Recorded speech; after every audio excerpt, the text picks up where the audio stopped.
Hi, I'm Annie Botticelli, and this is the Storyteller Forecast for Gemini for July 2017. Go to my website, anniehelpsyou.com, check out my blog, and if you would love to be an astrologer or a coach as your profession, click on Work With Me and check out my courses that may still have some slots available. So what is going on in the month of July? We've got eclipse rumblings. The eclipses don't happen until August, but we can often feel and experience tangible changes and news coming from the eclipses 4 to 6 weeks before. So August 7th is the first eclipse, and so that means starting from the end of June, we can have eclipse-related stories starting to come into play. This eclipse cycle that we're in started at the beginning of 2017 and runs well into 2019. In the August reports, I'm going to talk more in detail about what houses will be affected, what fields of experience will likely be affected for your placement. But until then, think back to 2008 to 2009, because that's the last time that we experienced this Aquarius-Leo polarity in the eclipse cycle, and that will give you, whatever went on then, will give you some indication of the kinds of changes that you are standing before. So if they were minor changes, maybe they'll move through here and the changes for you will be more subtle. If they were big changes, then there's a very good chance you're going to have those same big changes that are coming. So, and in any case, the theme that was going on then, whether it was subtle or intense, that's what's being carried over now. So we're mid-story here with this eclipse cycle, and in July, it's high time to start getting news for how this is going to affect you. The other thing that I want to talk about, and this is something specific to Geminis, has to do with a personal planet congregation occurring in your second house. When the personal planets move into the second house, I feel like it brings earth magic. So I'm calling the theme of this month for Gemini earth magic, because the second house is a house of Taurus. And although the planets are in the sign of Cancer, that's going to bring certain things, which I'll get into. This house of Taurus, and this is true for early, middle, and late degree Gemini placements, has to do with the material planes. Now, there's a spectrum of experience for Taurus that runs from the very expensive and luxurious, and on the other end of it, we've got the very simple, hands in the dirt, connected to earth, environmentally focused energy. Now, there's no reason why these two can't match or merge, and that's totally possible. But you know that this is the spectrum of understanding has to do with being connected to the earth, being connected to the environment, being connected to the simple things in life, growing food, being out in nature, things like that, up to all of the things that money can buy with the resources used from the earth and living in a certain way. All of these experiences are very much second house. And I don't have a judgment on however it goes. I mentioned the spectrum because people are going to be coming in different parts of this spectrum as the focus is brought to this area of the chart. So there's going to be a lot of opportunities to assess value about things. People who create money can understand that they have a trade-off. They can focus on making more money, or they can spend less money, which will give them more money and make them need to work less. So this whole story about how much you have to work, where the money goes, how you experience the money, what you do with the money, what values you have, that's what's being focused on right now.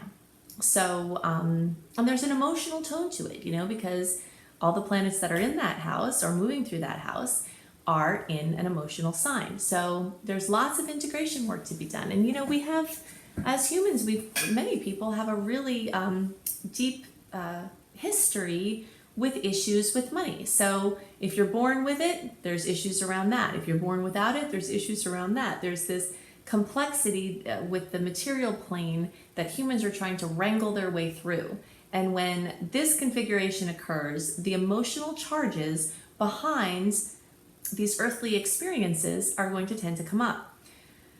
Venus rules this second house. Venus also rules the seventh house, but whenever an aspect of Venus is brought up, there's a possibility that the beauty and love aspects can be brought up because Venus is highlighted.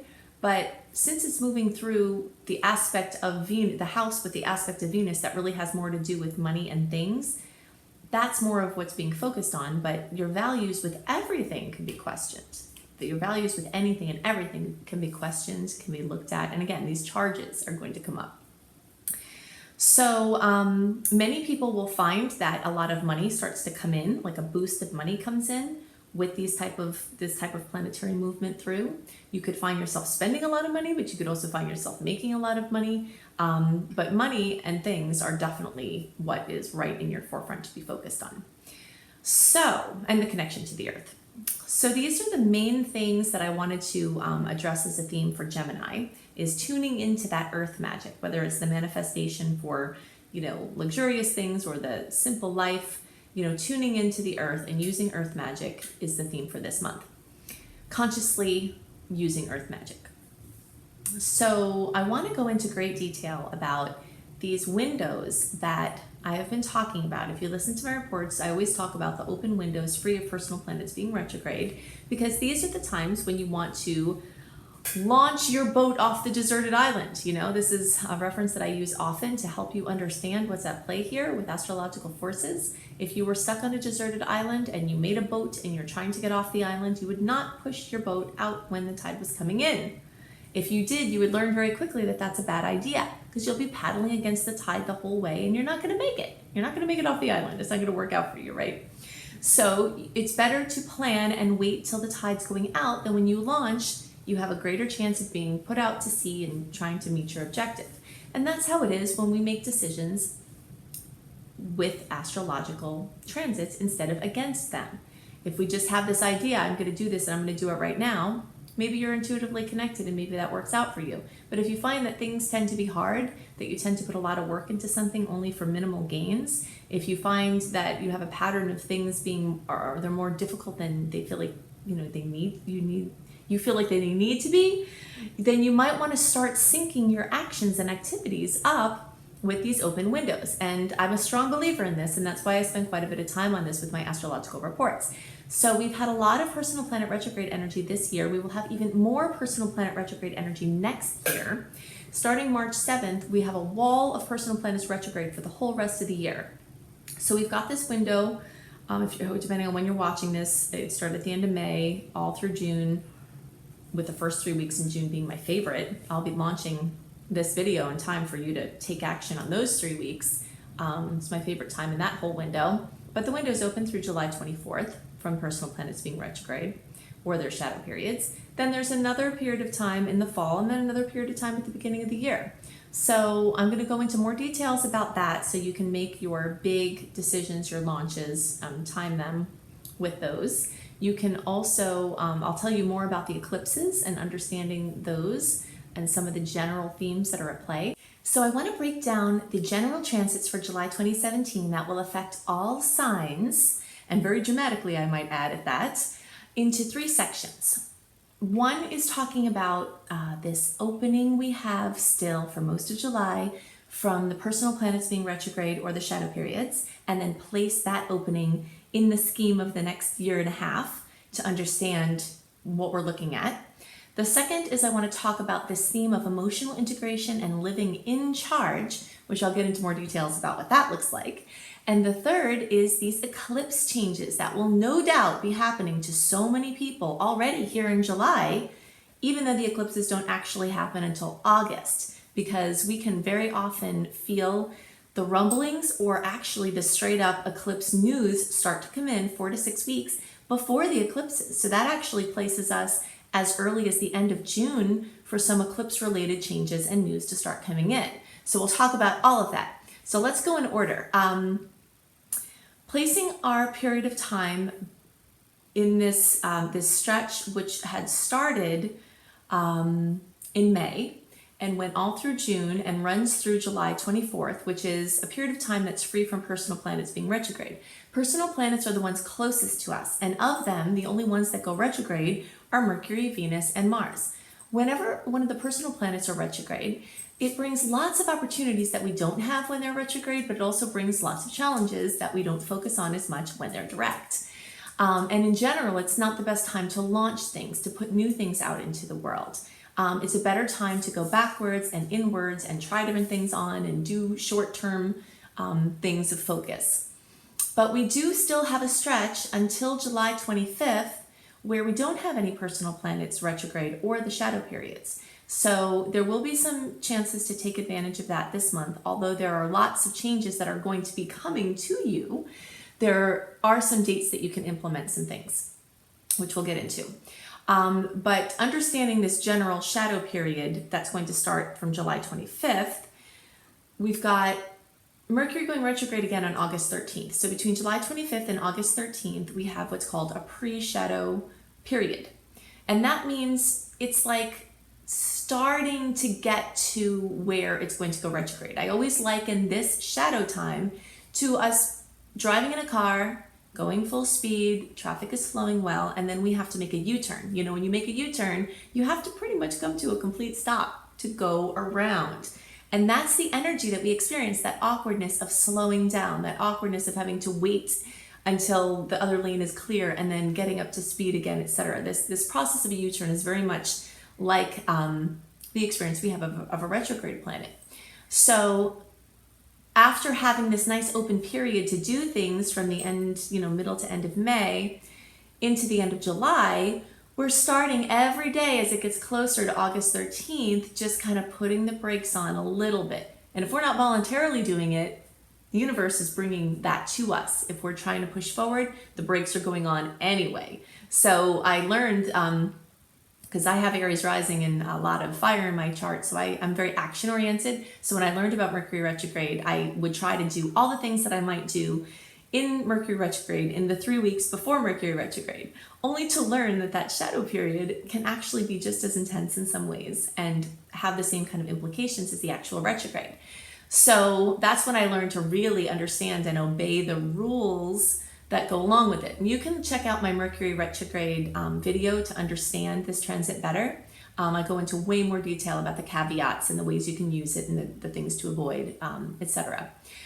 So then August 13th through September 5th, we have the Mercury retrograde cycle. Not the best time to launch new things, make big decisions, although it's fine for short-term things and things that have flexibility. Then from September 6th through September 20th, we have the Mercury retrograde shadow period. Again, the post-shadow period, with Mercury getting back up to speed by September 20th. So this window that occurs between September 21st and November 15th is our last open period of the year without any personal planet retrogrades or shadow periods. So if you are not able to slip your launches and your new things in the period of time before July 25th, then you do have another period of time this year between September 21st and November 15th to do that. But if you've got some big plans brewing that are not quite ready to bring out yet, you might want to light a fire under your butt to do it, because next year we've got a year of personal planet retrogrades again, similar to this year, but actually more intense, because from January 12th through March 7th of 2018, and then a short little 5 days or so in May of 2018, are the only times of 2018 that we don't have a personal planet retrograde, because we'll have multiple Mercury retrogrades in 2018. We'll have a Venus retrograde at the end of the year. We'll have a Mars retrograde that dominates a good portion of the year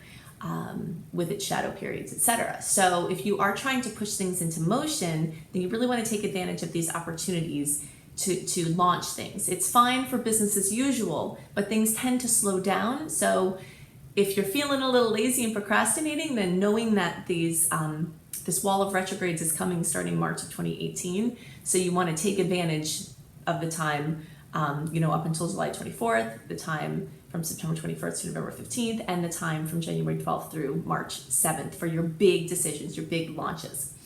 Okay, so there are quite a few challenging spots this month, but I always think that the challenging spots are what help us build character. They're what help us push through issues. They're what help us find those hidden blocks and that are stopping us from living in our fullest. If everything is going really well and going smoothly, we're not always as inclined to do the inner and outer work that we need to do to push through the things that are keeping us within the matrix. So when you have a month like this month that is just full of challenged aspects, especially with personal planets in the sign of Cancer, because Cancer is an emotional energy. It's about home and family, and no doubt there will be lots of themes involving home and family, homes, real estate, going to see family, family coming to see you, family issues, family opportunities. It's just going to be very much about home and family. But there's a lot of challenging aspects with these personal planets in specifically Mercury, the Sun, and Mars in Cancer, conflicting with these other planets that are bringing, it's bringing up weak spots in your identity and yourself and your communication and your creative faculties and how you use your energy and the male sides of each person, the action-oriented sides of each person. So challenges will come and opportunities will come to clear up, to see and to strengthen those weak spots. There are also quite a few challenge points with Venus in Gemini. So that's going to make for a lot of wishy-washiness. Venus rules love and beauty and money. So anything involving love and beauty and money, you're probably going to be flip-flopping back and forth, back and forth. So even though we technically have an open window to make decisions from the retrogrades, there are so many challenged planets that I don't love July as much for trying to push things forward unless things feel good, they're rolling, and you're okay and you're certain, and that's fine. That's why I like that window in June, especially the first 3 weeks of June, if you're listening to this early, for pushing things through, because once you get into July, there's just a lot of emotion. There's a lot of wishy-washiness. There's a lot of, weak spots being, poked at. And that's not always the best place to try to make big decisions from. So we've got this all over the place energy of Venus. So money stuff, things with your romantic life, just kind of being all over the place, whatever that winds up looking like for you. Now within all of that, we've got amazing aspects all throughout the month as well, interspersed with these challenged aspects. You can, when you sign up for my free email newsletter, if you go to anniehelpsyou.com and sign up for my free email newsletter, I write a monthly report with more details about the dates and the aspect and the the possible implications of those aspects. I write a detailed astrological write-up that I send you out a month before the month that it's current for, so that you can get more detail than I can always, I can't always go into all of that detail in the horoscopes, but you can pick up and supplement these videos with that newsletter at anniehelpsyou.com. But I will give you a couple of highlights of the month. We've got a lot. If you've got to do something important, I really love July 18th and July 19th. There's some really great, a series of great aspects there that are not as interrupted in those couple of days by the challenges that are, before and after them. So that's my favorite window if you have to make a decision or push a last minute launch through. We've got the full moon on July 8th or 9th, depending on your time zone. And that's a full moon in Capricorn. So the full moon in Capricorn brings completion, fullness, fruition to something involving work or family or career, not family, work, father, Capricorn energy rules father energy, authority figures, career, something like that. So many people will become recognized for things. This could be a great recognition moon. There are some aspects with Pluto and Mars that could leave you feeling a little bit challenged and helpless, but then there's a nice aspect with Neptune that can bring a transcendental or intuitive upliftment from the situation. But either way, there's still just as much opportunity for a positive outcome from this full moon, but there are going to be some challenges that come along with it. We also have a new moon in Leo. Now this is the first of 2 new moons in Leo. Whenever we have 2 new moons in a sign, there's always a lot of power and a lot of focus on that energy. So Leo is a big story that we've got going on starting from the end of July.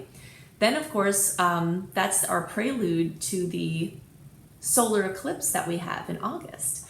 So I am going to get to these eclipses because these are definitely the highlight of the general transits for this month. But just to understand the month, if you want to make wishes for your new moon, July 23rd is the time to do that. So you get 10 wishes according to brilliant astrologer Jan Spiller. You write them down, you say them out loud, you feel them as if they're coming true. If you're trying to change your life and be a conscious creator creator or creatrix in your life, don't pass up these new moon opportunities to make wishes, because the universe really does hear you. Sometimes it takes consistency. You know, sometimes you'll make a wish and you'll be like, oh my gosh, it came true. That's really cool.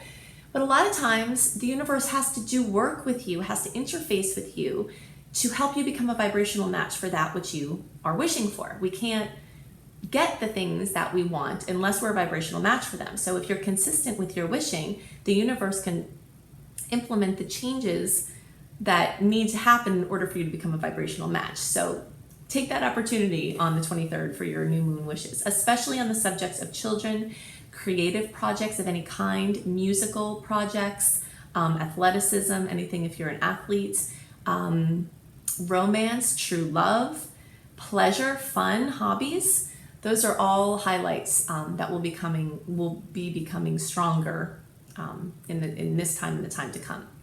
Okay, so let's talk about these eclipses. Okay, so the first eclipse is a full moon lunar eclipse at 15 degrees of Aquarius that will happen on August 7th. Now, a reminder as to why I'm talking about the August eclipses in the July report. Eclipses are very, very, very powerful events. And the implications don't just occur on the day that they happen. You very often, and I see this happen all the time, I've been tracking this for many years, will see news events, very prominent events, happen related to the eclipse up to 4 to 6 weeks before the actual eclipse. So that puts this lunar eclipse active time starting at the end of June. So I will go into way more detail for each sign as to what these eclipses might look like for you personally in the August report. But for now, I'm going to talk about the general implications of the Aquarius-Leo eclipses. So in general, a lunar eclipse removes some aspect of life, or it basically, it changes it, it takes it away. It closes it, it ends it.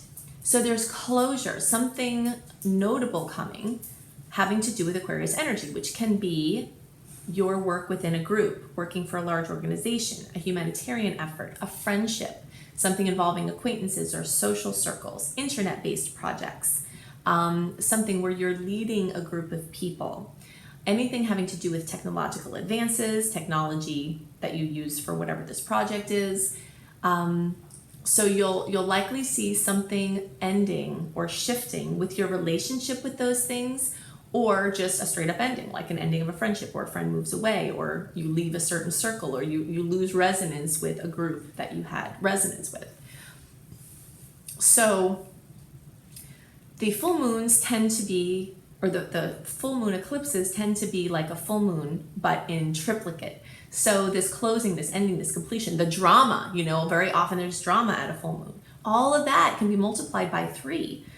So, it's pretty intense. These are major monumental things. Now, the best way you can understand this eclipse set, this Leo Aquarius eclipse set that started at the beginning of 2017 and runs into 2019, is to remember what was going on in your life between 2008 and 2009. That is the last time that we experienced the Leo Aquarius eclipse cycle. So if you remember the changes that happened there, the areas of life that were affected the most, those are the areas of life that are being brought right back into the forefront. So, think about that, and then you'll start to see where the changes will likely affect you. And again, like I said, I'll go into that in more details in the August report for your sign. But this is the general experience. So then on the 23rd of August, there is the solar eclipse. It's the second new moon in Leo, except it's a solar eclipse. And that's out at close to 29 degrees of Leo. And that brings in new energy. So what we're basically doing here is we're shuffling energy around between Leo and Aquarius. Aquarius has to do with the group. Leo has to do with the individual. Aquarius has to do with the society and what is good for the group and what everybody needs and what everybody thinks. And Leo has to do with what the individual needs, what the individual thinks, what the individual does. So you're taking energy away from what people think you should do and placing it in your own court again. It's your creative interests, your children, your romance, your pleasure, your fun, your way of doing things, your leadership is getting this focus at this time of this point in the eclipse cycle. So lots of new open windows occurring there, because again, the new moon solar eclipse is like a new moon in triplicate. So when we talk about new moon energy of something new opening, a new chapter opening, that's times 3 with the solar eclipse. And you can start to see what that new opening is going to look like in July, or as soon as, well, let's see, 6 weeks before. Yeah, so pretty much July is when those changes are likely to start coming in. So depending on how these eclipses are hitting in your personal chart will make the difference between how you experience them. But you'll definitely notice that twice a year when we have these major eclipse cycles, you're either the one experiencing profound change, or you're watching other people go through these crazy things and you're like, oh gosh, what's going on? What's going on is the eclipses. And so you're either going to be the one experiencing massive change, or you're going to be the one holding space for the other people, and you might find yourself doing a little bit of both. So those are the things that are most relevant for the month for July, for the general transits. If you are interested in learning astrology, check out my astrology apprenticeship program. There might be some slots open still by the time you're watching this. Also, if you'd like to be a coach as your work, as your profession, and do your business online, you can check out my coach certification course and online business course, which I have as a dual enrollment, and there might still be some slots available there. That is a very long course, so I don't have an opening for that very often. So if you're interested in that, then definitely jump on it. If you are into tarot, definitely go to I Am Helios, IAMHELIOS. I'll probably put a link somewhere under here to check out my husband's amazing monthly tarot report that's starting in July. So you can get some other pictures and some points and some things to understand to make the most use of the energy in this month. And his name is B.R. Newman. So I hope you have a wonderful month, and I'll see you next month. Bye.